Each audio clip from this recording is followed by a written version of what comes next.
आपसे पहले मैंने बताया है उत्पत्ति के बारे में, क्योंकि महाशिवरात्रि के दिन जब शिव जी की बात करनी है तो उसका प्रारंभ उत्पत्ति से ही होता है, इतने वो आदि है।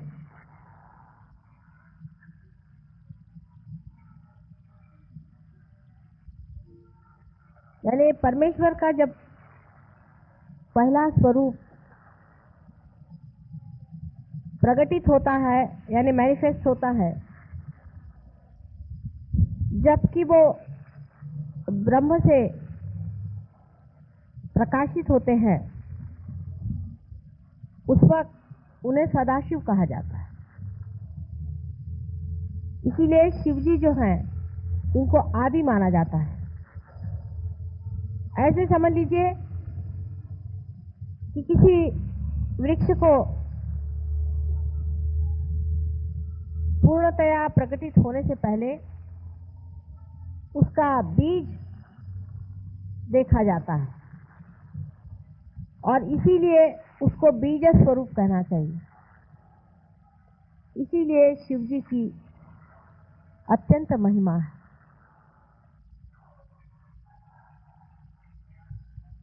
उसके बाद उनके प्रकटीकरण के बाद उन्हीं के अंदर से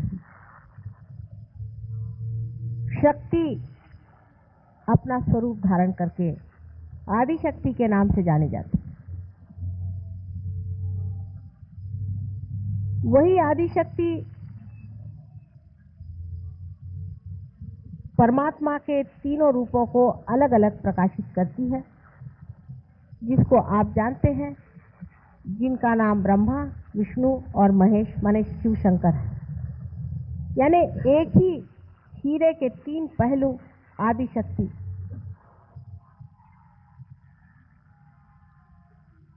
शांति है। और जब प्रलय काल में सारी सृजन की हुई सृष्टि, सारा मैनिफेस्टेड संसार विसर्जित होता है, उसी ब्रह्म में अवतरित होता है, तब भी सदाशिव बने ही रहते हैं और उनका संबंध परमात्मा के उस अंग से हमेशा ही बना रहता है जो कभी भी प्रकटीकरण नहीं होता है, जो कि एक नॉन बीइंग है।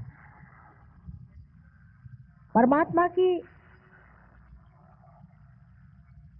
जो शक्तियां प्रकट होती हैं वो बीइंग से होती हैं, और जो नहीं होती हैं वो नॉन बीइंग की हमेशा बनी ही रहती है। उसमें सदाशिव का स्थान वैसा ही है जैसे एक हीरा टूट जाए, बिखर जाए, कितना भी मिट जाए, उसे कण कण भी हो जाए तो भी वो चमकता ही रहता है, कभी नष्ट नहीं होती उसकी चमक। उसी प्रकार सदाशिव का स्थान है। सदाशिव से स्थिति बनती है और संसार के सृजन में जब तक स्थिति नहीं बनेगी तब तक कोई भी सृजन नहीं हो सकता। पहले स्थिति बनाई जाती है, एग्जिस्टेंस, अस्तित्व लाना पड़ता है किसी भी चीज का। अस्तित्व सदाशिव के ही शक्ति से होता है।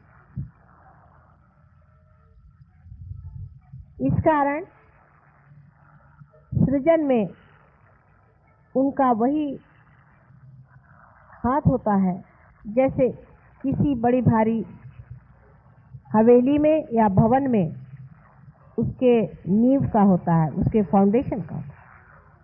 वो दिखाई नहीं देती, जो नींव होती है वो दिखाई नहीं देती है, लेकिन उसके बगैर कोई भी बिल्डिंग खड़ी नहीं रह सकती। उसी तरह सदाशिव हमारे अंदर भी हृदय में निवास करते हुए आत्मा स्वरूप होते हैं। जब तक वे अपने हृदय में आत्मा स्वरूप स्थित होते हैं तभी तक हमारा इस संसार में जीवन चलता है। जिस दिन वो अपनी आंखें मूंद लेते हैं उसी दिन हम लोग खत्म हो जाते हैं, इस दुनिया से हम निकल जाते हैं और हमारी स्थिति परलोक में हो जाती है। शिव जी,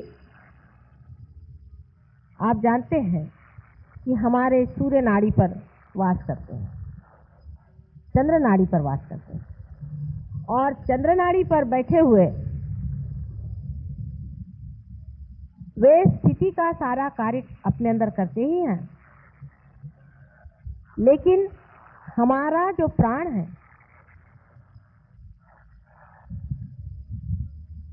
उसकी भी स्थिति वो बनाए रखते हैं।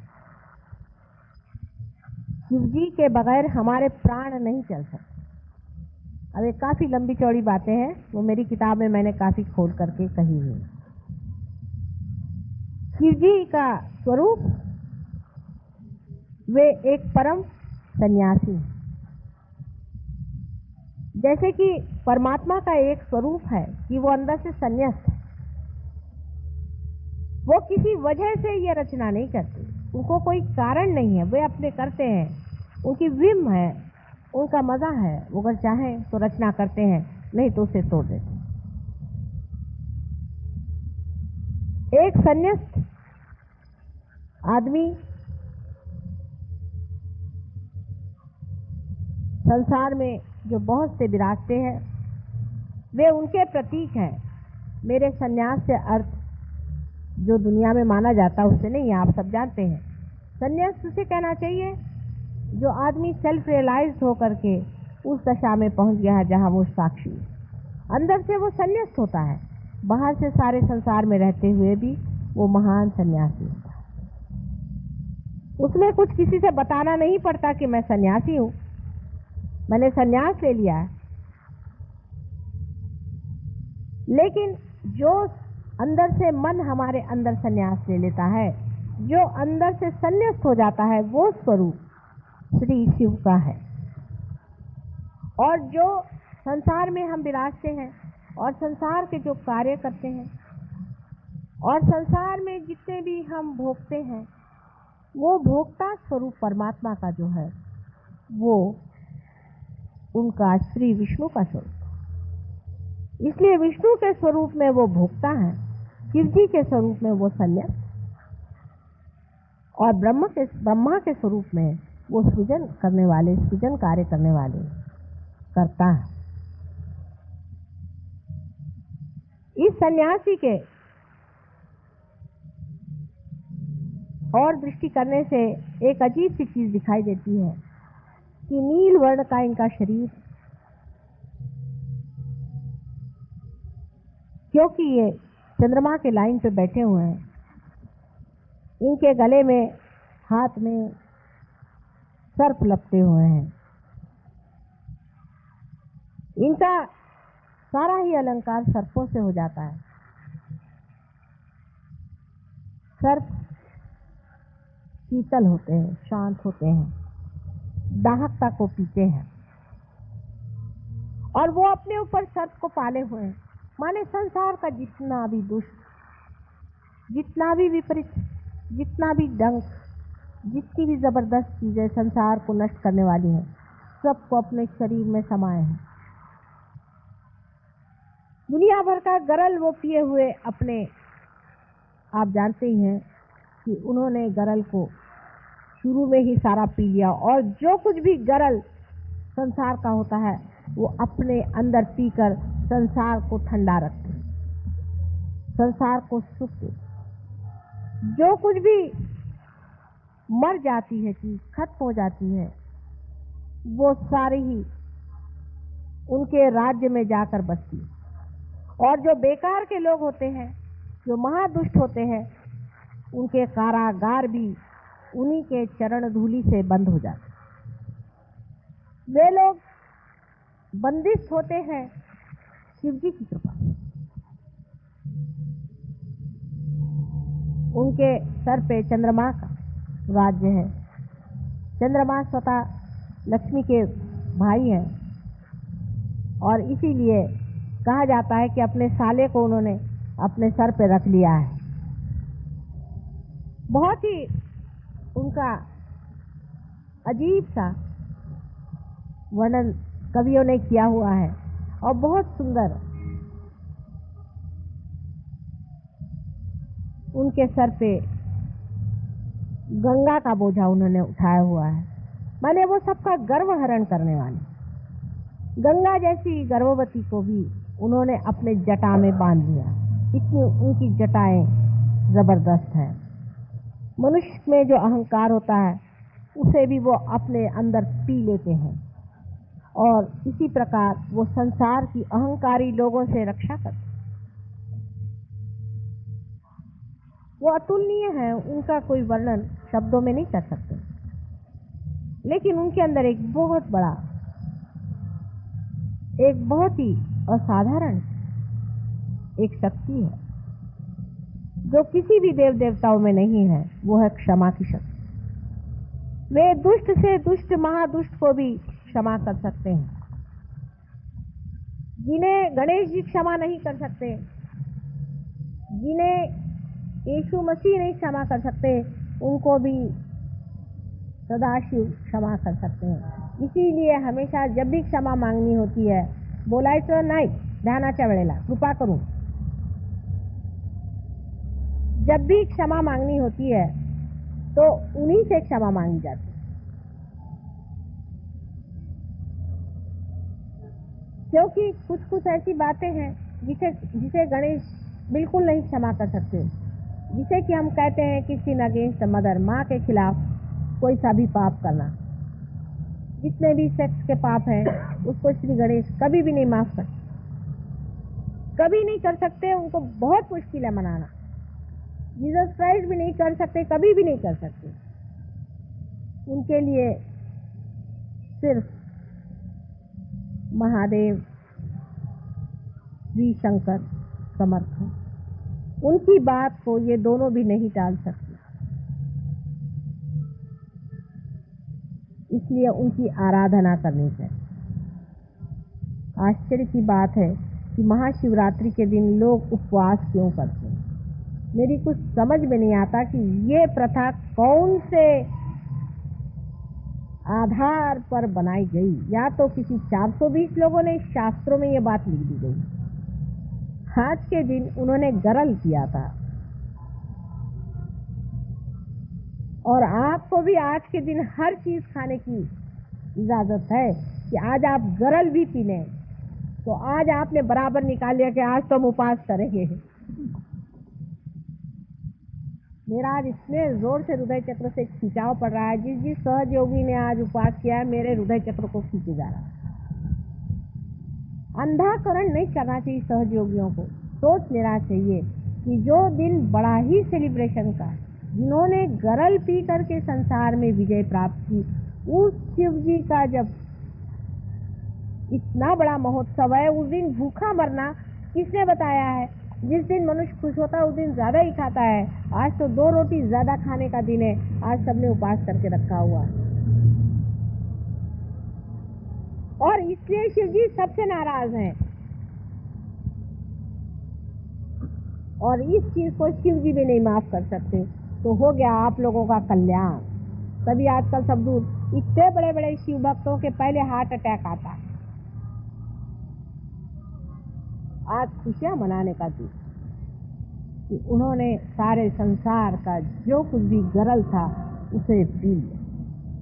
जो कुछ भी अहित था, जो कुछ भी पाप था, जो भी दुष्टता संसार में फैली हुई थी, सबको उन्होंने शोषण कर लिया।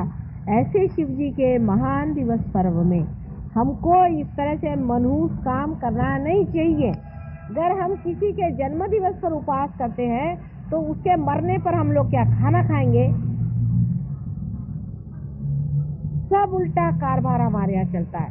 कोई मरता है तब ब्राह्मण बैठ के खाना खाते हैं। जब कोई जन्म होता है तो सब लोग बैठ के उपवास करते घर वाले। कैसे समझाया जाए? कौन से शास्त्र में इसका आधार है।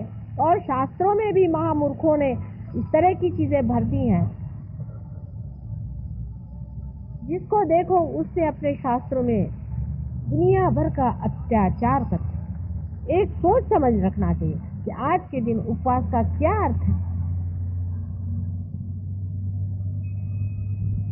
सब लोग मिठाई खाएं, क्योंकि आज ये मंदिरों में बैठे हुए लोग मिठाई खाना चाहते तो मिठाई चढ़ाई जाए।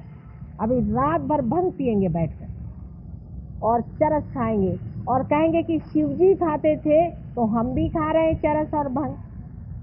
शिवजी तो इसलिए खाते हैं चरस और भंग कि उनको जब सबकॉन्शियस में जाना पड़ता है तो वो उसे खाते हैं, चाहे जिसे भी खा ले, उनको क्या मतलब है। मान लीजिए कि एरोप्लेन है, उससे आपको कहीं जाना हो तो आपको पहले पायलट तो होना चाहिए।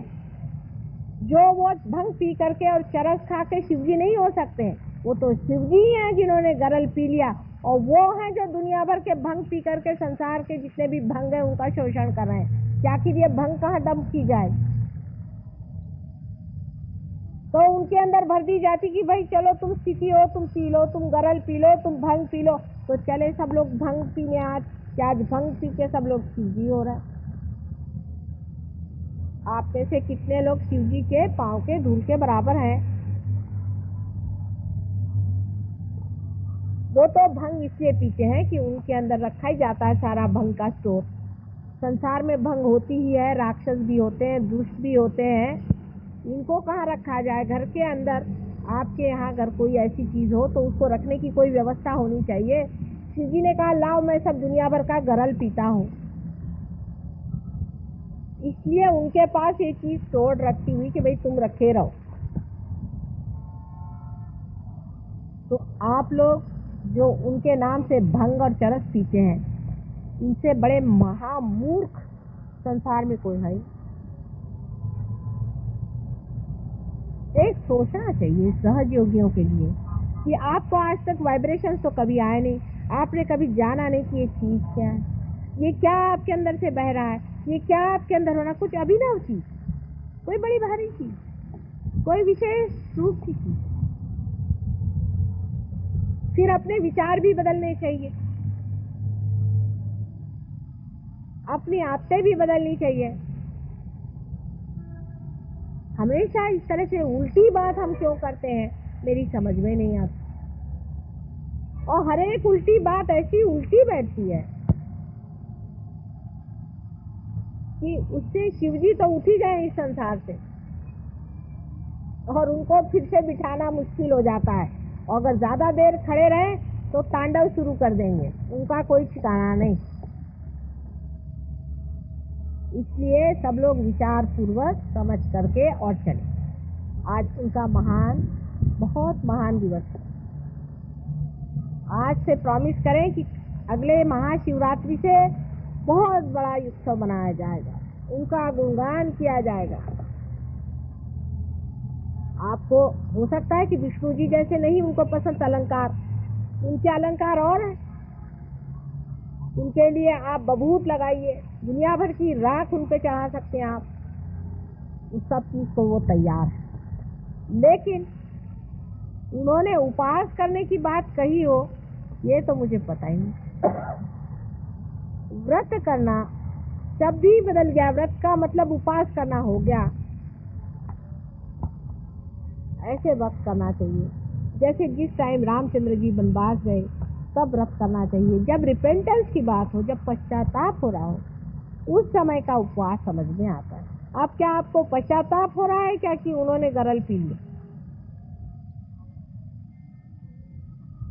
सोचने की बात है। सारे संसार की विपत्ति, सारे संसार की आफतें, सारे संसार का गरल आज के महान दिवस में उन्हें पीते, इसलिए आज को महाशिवरात्रि कहते हैं। सारी रात उन्होंने ले ली अपने अंदर।